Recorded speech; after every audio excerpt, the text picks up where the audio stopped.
మన పూర్ణిమలో కళ్యాణం కమనీయం సేల్స్ ప్రతి 15,000 రూపాయల కొనుగోలుపై కంచి కాటన్ శారీ ఉచితం.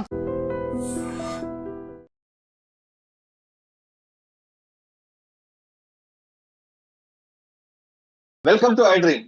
తెలుగు రాష్ట్రాల్లో సంచలనం సృష్టించిన అయేషా మీరా హత్య కేసు మరోసారి తెరపైకి వచ్చింది.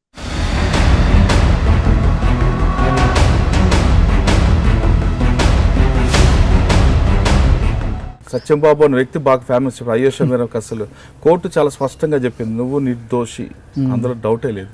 కానీ ఈ మచ్చ నుంచి బయటపడడానికి నువ్వేం చేయబోతున్నావు? అసలు నిన్నే ఎందుకు టార్గెట్ చేశారు పోలీసులు? మచ్చ నుంచి బయటపడటానికి ఇంకొకటి ఏంటండి, ఇంకేమీ లేదండి. నన్ను హైకోర్టు నిర్దోషిగా ప్రకటించింది. నేను నిర్దోషిని. పోలీసు వాళ్ళు ఎన్నో చెప్పుకుంటారు, ఎన్నో చేసుకుంటారు. ఒకటి ఏంటంటే నేను అవన్నీ పట్టించుకోను. ఏమండి, అవన్నీ ఇంకా మనం పట్టించుకుంటే వాళ్ళనే మాటలకి, వాళ్ళని చేసే పనులకి ఈ సమాజంలో మనిషి భయపడే అంతబడికి మనిషిని భయపెడతారు.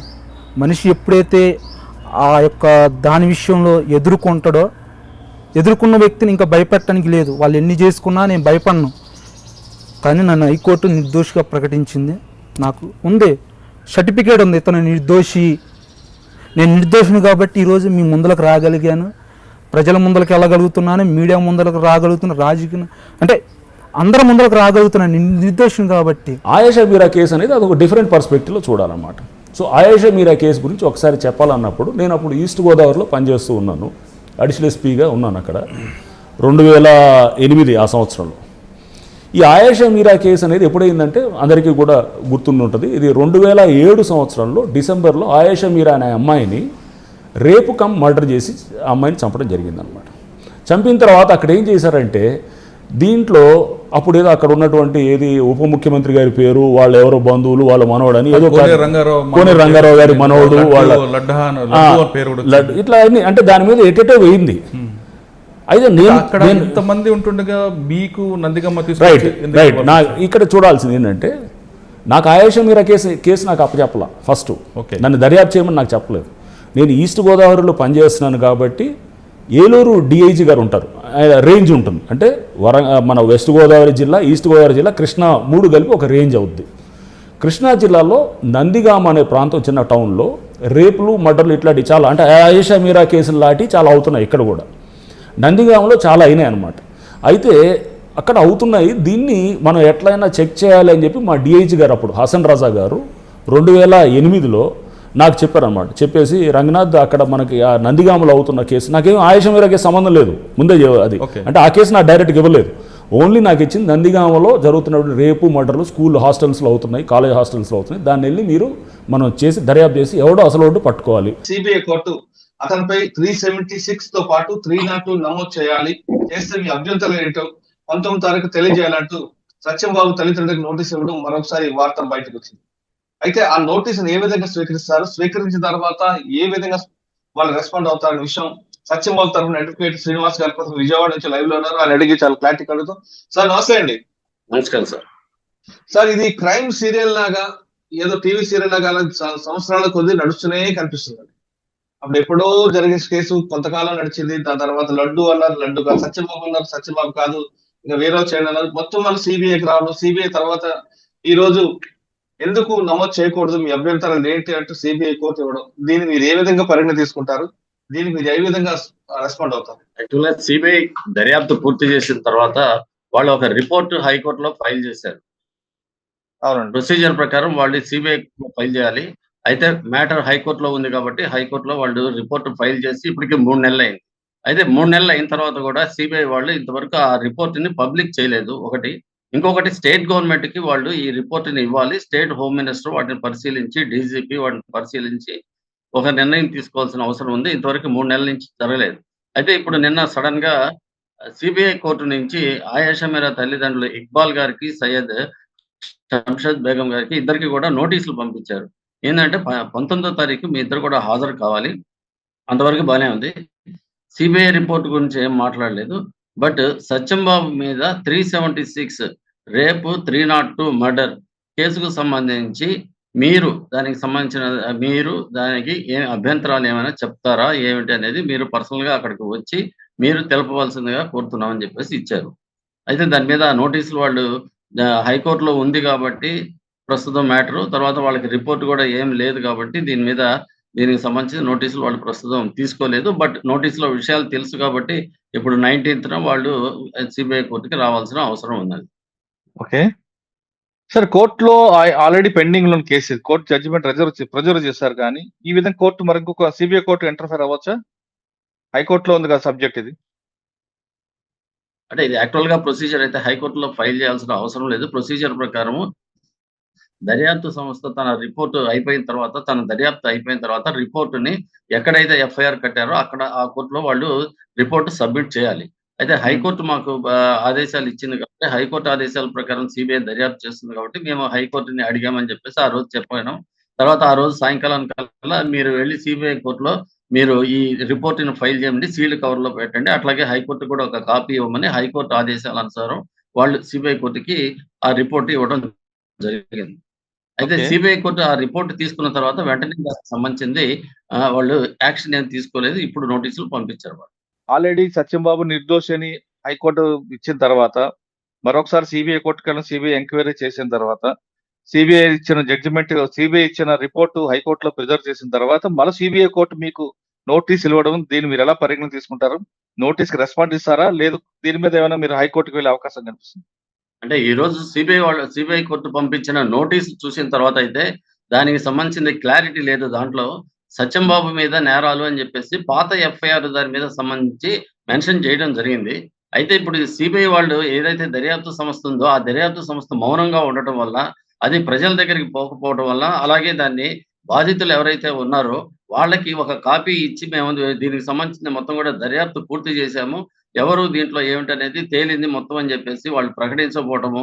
అలాగే రాష్ట్ర ప్రభుత్వానికి వాళ్ళు ఏదైతే ఉందో ఈ కేసు రాష్ట్ర ప్రభుత్వానికి సంబంధించింది కాబట్టి రాష్ట్ర ప్రభుత్వానికి ఇక్కడ హోమ్ మినిస్టర్, డీజీపీకి వాళ్ళు అది సబ్మిట్ చేస్తే తర్వాత రాష్ట్ర ప్రభుత్వం దాని మీద ఏం చేయాలి ఏమిటనేది దాని మీద ఒక ఇది ఉంటుంది, యాక్షన్ ఉంటుంది. అది చేయకపోవడం వల్ల ఏమవుతుందంటే ఇది సీక్రెట్‌గా ఒక రహస్యమైన ఇదిగా ఉండి దాంట్లో ఏమున్నది ఏమిటి అని తెలియక బాధితులు తర్వాత ఇన్ని సంవత్సరాల నుంచి మేము ఇక్కడ దీంట్లో ఫైట్ చేస్తున్నాము. అయినా కూడా ఈ రోజు వరకు కూడా 2 నెలలయింది. కానీ దాంట్లో ఏముంది ఏమిటి అని చెప్పేసి తెలియలేదు ఆ రిపోర్ట్‌లో అని చెప్పేసి వాళ్ళు చాలా కంగారు పడుతున్నారు. అలాగే దీనికి సంబంధించింది ఇప్పుడు ఇక్కడికొచ్చింది. ఈ రోజు కూడా సత్యంబాబు పేరు ఉండటం వలన ఆ నోటీస్‌లో అసలు ఏం జరిగి ఉంటుంది? ఏమిటి? ఎవరిని నిర్ధారించారు? అనేది కూడా ఈ రోజు కూడా అగమ్య గోచరంగానే ఉంది. అది తెలియటం లేదు. అది తెలియాలంటే రేపు 19థ్ వెళ్ళాలి. సిబిఐ కోర్టుకు సంబంధించి దానికి మాకు ఈ దర్యాప్తు సంస్థ ఇచ్చిన నివేదిక ఏమిటో చెప్తే గాని దాని మీద మేము అభ్యంతరాలు తెలపడానికి గాని, దాని గురించి మాట్లాడడానికి గాని తెలీదని చెప్పేసి కాబట్టి ఆ నివేదికను ఇవ్వమని చెప్పేసి ఇప్పటికైనా అది కోర్టులోంచి తీసుకోవాల్సిన అవసరం లేదు బాధితులకి దర్యాప్తు సంస్థలు ఇవ్వాలి.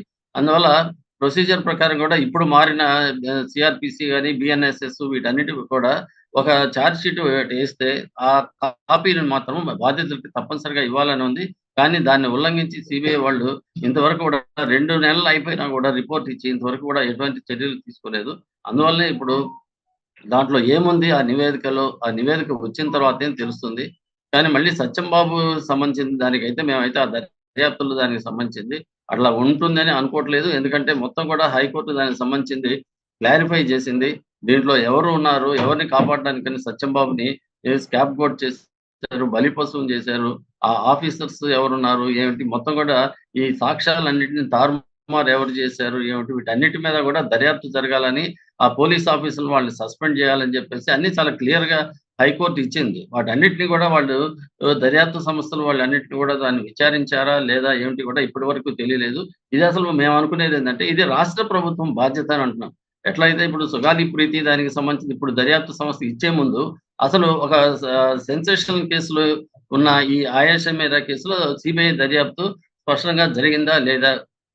ఎవరిని పట్టుకున్నారు? ఏమిటి? ఆ దర్యాప్తులు ఆ సంస్థలు ఎలా పనిచేస్తున్నాయి ఏంటో తెలుసుకోకుండా మళ్ళీ ఇంకో సంఘటన అట్లా సిబిఐ దర్యాప్తు ఇవ్వటం వల్ల ఎటువంటి ఉపయోగం ఉండదు. కాబట్టి ఇది ఇంతకుముందు ఎప్పుడో 2007లో జరిగిన సంఘటనకు సంబంధించి సిబిఐ దాన్ని చాకచక్యంగా అది తీసుకొని దానికి సంబంధించింది సమర్థవంతంగా పనిచేస్తూ ఈ దర్యాప్తుని ఇచ్చేసిందా లేదా అనేది స్పష్టంగా తెలియలేదు. అది తెలుసుకోవాల్సిన బాధ్యత రాష్ట్ర ప్రభుత్వం ఉందని చెప్తున్నా. అంటే 19వ తారీఖు నాడు మీరు వెళ్ళి నోటీస్ తీసుకుంటారా? రెస్పాండ్ అవుతారా మీరు? మీ వాళ్ళని మీ క్లయింట్స్?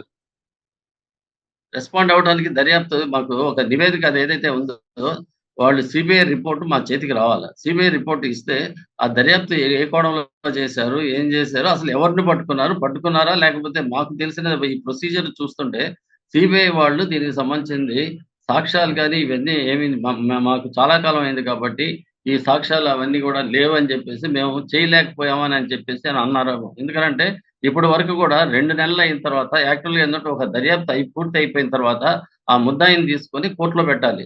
కోర్టులో పెట్టేసిన తర్వాత మా దర్యాప్తు వల్ల ఇతను ముద్దాయి అని చెప్పేసి తేలింది. ఇతనే నేరం చేశాడని కోర్టులో ప్రవేశపెట్టాలి. కానీ 2 నెలలైనా కూడా వాళ్ళు ఇంతవరకు పెట్టలేదు అనంటే దానికి సంబంధించింది ఈ కేసు వాళ్ళు సమాధి చేశారు, క్లోజ్ చేశారు అని అనిపిస్తుంది. ఎందుకంటే ఎంతో సమర్థవంతంగా చేసింది వాళ్ళు రాష్ట్ర ప్రభుత్వం ముందు లేకపోతే పత్రికా సమావేశం పెట్టేసి వాళ్ళు మేము చాలా ఇదిగా మొత్తం కూడా చేసి ఇంతమందిని మేము ఎగ్జామ్ చేసాము.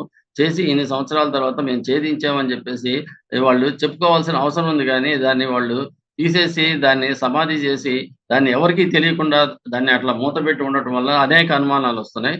అవన్నీ ఇచ్చేయాలంటే రేపు 19వ తారీఖు ఆ నివేదిక ఏదైతే ఉందో వాళ్ళు ఏమేమి ఇన్వెస్టిగేషన్ చేసేవారు, ఎవరిని పట్టుకున్నారు, ఎవరిని ముద్దాయిగా చూపించారు అనేది విషయాలన్నీ కూడా తేలాల్సిన అవసరం ఉంది. సాధారణంగా ఒక సిబిఐ రిపోర్ట్ చేసిన తర్వాత మీ అబ్బాయి మీద 302, 376 పెట్టాలి అనేది ఎప్పుడు చెప్పదు కదండి. పెట్టాలని పెడతారు, లేదు ఇంకో వేరే పార్టీ ఉందని చెప్తారు కదా. ఈ విధంగా ఎప్పుడైనా గతంలో జరిగిందా? ఎక్కడా జరగదు. అది ప్రొసీజర్ కూడా కాదు. ఎందుకంటే దాని మీద అభ్యంతరాలు వినాల్సిన అవసరం దర్యాప్తు సంస్థ కానీ కోర్టుకి లేదు. ఎప్పుడైతే కోర్టు దానికి దర్యాప్తు వాళ్ళు మీరు ఇచ్చిన రిపోర్ట్ ఫాల్స్ అని చెప్పినప్పుడు మాత్రమే ఆ బాధితులకి వాళ్ళకి మీరు పోలీస్ ఇన్వెస్టిగేషన్ లో ఇది ఫాల్స్ అని తేలింది కాబట్టి మీరు దానికి సంబంధించింది ప్రైవేట్ కంప్లైంట్ చేసుకుంటారో హైకోర్టుకి వెళ్తారో అది మీ ఇష్టం అని చెప్తారు. కానీ ఇక్కడికి వచ్చేసేసరికి వాళ్ళు డైరెక్ట్ గా ఇప్పుడు ఆ నోటీస్ దాని ప్రకారంగా సత్యంబాబు మీద 302, 376 దానికి సంబంధించిన ఛార్జ్ మీద మీ అభిప్రాయం ఏంటి, మీ అభ్యంతరాలు ఏంటి అని చెప్పేసి అడుగుతున్నారు. అందువల్ల అక్కడ ఏముంది ఏంటనేది చాలా కన్ఫ్యూజన్ ఉంది, క్లారిఫికేషన్ లేదు. ఈ నివేదిక వస్తే గానీ వాటిని పరిశీలించిన తర్వాతే చెప్పగలుగుతాం. ఓకే, ఏంటి ఇదంతా రిపోర్ట్ ఏమో 302 పెట్టాలని పెడతామని చెప్పొచ్చు కదా. మీ అభిప్రాయం, నా అభిప్రాయం ఎందుకు సార్ వాళ్ళకి ఎక్కర్లేదు. అసలు అభిప్రాయం ఎందుకు? ఒక నిర్ధారించిన తర్వాత అంత సాక్ష్యాలతోటి నిర్ధారించిన తర్వాత వాళ్ళు కోర్టు ముందు పెట్టేసి శిక్ష వేయాలని చెప్పడమే వాళ్ళకి. అదే ప్రొసీజర్ వాళ్ళు చేయాల్సి కూడా అదే జరిగేది. సార్ ఇప్పుడు అభిప్రాయం అడుగుతున్నారు, మా అభిప్రాయం ప్రకారం మాకు అబ్జెక్షన్ ఉంది, మాకు పెట్టొద్దు అంటే ఆపుతారా? అభ్యంతరాలు ఉన్నాయని అంటే మళ్ళీ దానికి అభ్యంతరాలు తీసుకుని అంటే ఇంకా అది ముందుకు నడవలేదు. అసలు ఏమైపోయాడు? ఇప్పుడు 2 నెలలు టైం ఇచ్చారు. నిజంగా సత్యంబాబు పెడితే అతను ఇండియాలో ఉన్నాడా లేకపోతే ఇంకెక్కడున్నాడు ఏంటి తెలియదు కదా. మీరు అంత టైం ఇచ్చేసి ముద్దాయని చెప్పేసి అన్నప్పుడు 2 నెలల్లో ఎవరు కూడా దానికి సంబంధించింది ఒకటి నిర్ధారించిన తర్వాత చేయడానికి కుదరలేదు. కాబట్టి దీంట్లో ఉన్నది ముద్దాయిని కోర్టులో ప్రవేశపెట్టలేదు దీంట్లో. అందువల్ల ఏంటంటే దీంట్లో అసలు సాక్ష్యాలు ఉన్నాయనుకుంటున్నారా లేదనుకుంటున్నారా, ఎవరినైనా పెట్టారా లేదా క్లోజ్ చేశారా అనేది అనుమానం వస్తుంది. 19వ తారీఖు నాడు కోర్టుకు వెళ్లి ఆ సిబిఐ రిపోర్టు, సిబిఐ దర్యాప్తు సంస్థ చేసిన ఎంక్వైరీ రిపోర్ట్ ఇచ్చిన తర్వాత అది చేతికి వచ్చిన తర్వాత చూసిన తర్వాత మీరు స్పందిస్తామంటున్నారు శ్రీనివాస్ గారు. అంతవరకు ఎప్పుడో జరుగుతున్న కేసు గురించి ఈ విధంగా ప్రొసీజర్ చేయడం అనేది ఫస్ట్ టైం. ఇటువంటి ప్రొసీజర్ కూడా జరగదు, ప్రొసీజర్ ప్రకారం తప్పు జరుగుతున్నట్టు శ్రీనివాస్ గారు చెప్తున్నారు. ఇది ఆయేషా మీరా కేసులో జరుగుతున్న సస్పెన్స్ దీనిపై శ్రీనివాస్ గారి అభిప్రాయం. మరో విషయంలో మళ్ళీ కలుద్దాం. అంతకు నమస్తే. Thank you very much. And for more videos, please subscribe to iDream. Please subscribe to iDream. Please subscribe iDream. And please subscribe to iDream. For more videos, subscribe to iDream. please like, share and subscribe to the channel. Congratulations, iDream. Subscribe to iDream. Subscribe to iDream. So subscribe to iDream Media. iDream ki iDream team andarki huge congratulations. Please subscribe iDream Media. Please subscribe to iDream. Subscribe iDream. Please subscribe to iDream. iDream అంటే నా కళల channel subscribe చేసుకున్నారు, నోరు తిరుగుతలేదు. మీరైతే గంట గుర్తు కొట్టండి. For more such videos, please subscribe to iDream. Subscribe to iDream. Please subscribe to iDream. Please subscribe iDream Media. Please do subscribe to iDream. Please subscribe to iDream Media. For best entertainment and information, please subscribe iDream. And don't forget to subscribe to iDream.